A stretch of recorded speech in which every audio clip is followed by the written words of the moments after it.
PSSI dan Kemenpora melalui PT Liga Indonesia Baru menunda sementara kompetisi Liga 2 musim 2020. Penundaan Liga mulai berlaku sejak 16 Maret hingga 29 Maret 2020 mendatang.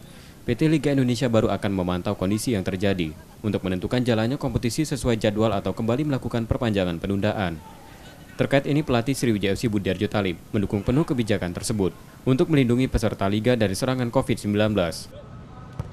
Saya rasa juga ya demi keselamatan nyawa dan kita berbicara kesehatan itu mungkin sangat perlu, dan mudah-mudahan di seluruh Indonesia, khususnya di Kota Palembang, mudah-mudahan nggak ada wabah corona, dan itu keputusan dari PSSI saya pikir wajar karena menyangkut masalah kesehatan.